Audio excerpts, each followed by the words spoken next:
दोस्तों भारतीय रेलवे तो ऐसे नए ट्रैक बिछाने का काम पूरे देश में अलग अलग रूटों पर कर रही है, लेकिन कुछ रूट ऐसे हैं जिस पर भारतीय रेलवे युद्ध स्तर पर काम कर रही है कि जल्द से जल्द इस रूट को तैयार किया जाए, जिससे रेलवे के अर्निंग में ज़्यादा से ज़्यादा इजाफा हो और रेलवे की अच्छे खासे अर्निंग हो, साथ में लोगों को एक नई रेल कनेक्टिविटी मिले। लेकिन कुछ रूट ऐसे हैं जिस पर भारतीय रेलवे द्वारा कई बार सर्वे कर लिए गए हैं, लेकिन उस रूट पर भारतीय रेलवे काम करने के लिए तैयार नहीं है, क्योंकि वो घाटे का सौदा होने वाले हैं। उस रूट पर जो रेलवे ने सर्वे किए हैं, उस सर्वे में ये रिपोर्ट निकलकर सामने आ रहा है कि इस रूट पर अगर ट्रेनों का संचालन रेलवे करती है तो रेलवे को अर्निंग नहीं होंगे। तो इन सब बातों को ध्यान में रखकर कुछ रूट ऐसे हैं जिस पर भारतीय रेलवे काम करने के लिए इच्छुक रहती है, लेकिन कुछ रूट ऐसे हैं जिस पर सर्वे करके और पैसा खर्च करने के बाद भी भारतीय रेलवे उस रूट को पेंडिंग छोड़ देती है, उस पर काम नहीं करती है। तो आज के वीडियो में मैं आपको एक ऐसे ही रूट के बारे में बताने वाला हूँ जिस पर एक दो बार नहीं बल्कि 10 से लेकर 12 बार रेलवे द्वारा सर्वे कर लिए गए हैं, फिर भी उस रूट पर रेलवे अब काम शुरू नहीं कर रही है। क्या इसके पीछे का रीजन है, इस वीडियो के अंदर मैं आपको उस रूट के बारे में फुल डिटेल जानकारी देने वाला हूं। तो दोस्तों अगर आप चैनल पर नए हैं तो चैनल को सब्सक्राइब कर लीजिए और वीडियो अच्छा लगे तो वीडियो को लाइक जरूर कर दीजिएगा। चलिए इस डिटेल वीडियो को शुरू करते हैं। दोस्तों छत्तीसगढ़ योजना आयोग के पूर्व अध्यक्ष वीरेंद्र पांडे ने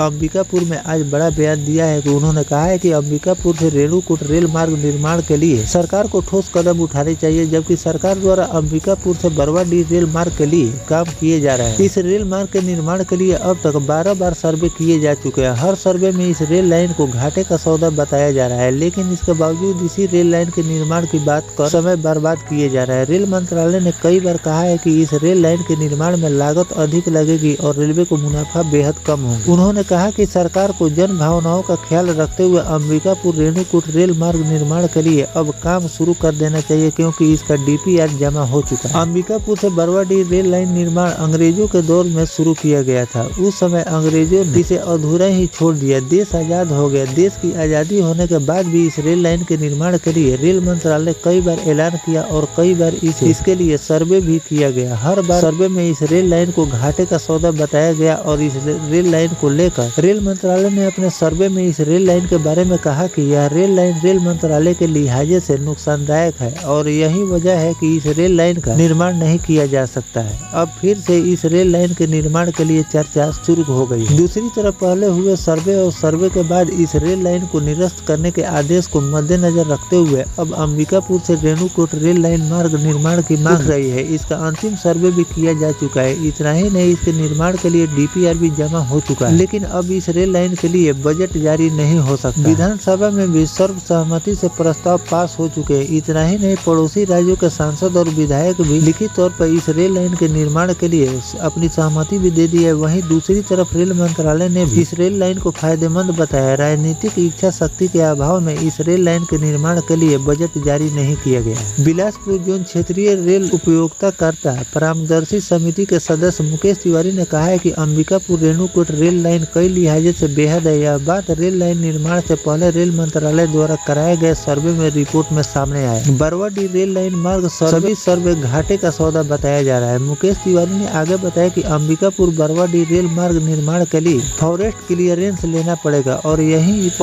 इतना आसान नहीं है, क्योंकि 4 अभयारण्य से होकर लाइन गुजरेगी। सेमर सोत अभयारण्य, भंडारिया टाइगर रिजर्व और Birinda reserve forest, Betla national park इसे प्रभावित होंगे। वहीं अंबिकापुर से रेणुकूट रेल लाइन में महज 13 किलोमीटर का जंगल आएगा। दूसरी तरफ यह भी कहा जा रहा है कि बरवाडीह रेल लाइन विस्तार होने पर सरगुजा में नक्सलवाद और अपराधियों को पनपने का मौका मिल जाएगा। इस रेल लाइन के निर्माण के लिए रुपए देने से इनकार कर दिया है। कंपनी का कोई भी खदान इस क्षेत्र में नहीं आता है। और दूसरी तरफ अंबिकापुर से रेणुकूट रेल लाइन की लंबाई भी अंबिकापुर बरवाडीह रेल लाइन मार्ग की तुलना में कम है। ऐसे में इस रेल लाइन के निर्माण करने में लागत जहां कम आएगी, वहीं दूसरी तरफ लोग सीधे तौर पर दिल्ली सहित दूसरे महानगरों से आसानी सफर अपना पूरा कर पाए। तो दोस्तों इस तरह से इस रूट पर कई प्रकार के अड़चने हैं, जिसमें जंगल का भी अड़चन आ रहा है। तो इन सब बातों को ध्यान में रखकर भारतीय रेलवे देख रही है कि इस रूट पर अगर ट्रैक बिछाने का काम शुरू किया जा रहा है तो इस पर खर्च भी ज्यादा आएंगे और इस रूट से अर्निंग भी कम होंगे। तो इसीलिए रेलवे इस पर काम नहीं शुरू कर रही है, लेकिन लोगों की दबाव बनी हुई है। आगे चलकर इस पर आपको वर्क देखने को मिल सकते हैं। तो इस पर जो भी नया अपडेट आए तो भी जानकारी मैं आपको लगातार देता रहूंगा। फिलहाल दोस्तों ये जानकारी आपको कैसा लगा कमेंट सेक्शन में जरूर बताइएगा। मिलते हैं किसी नेक्स्ट टॉपिक कोई नई जानकारी के साथ। तब तक अपने भाई को दीजिए इजाजत। जय हिंद, जय भारत, वंदे मातरम।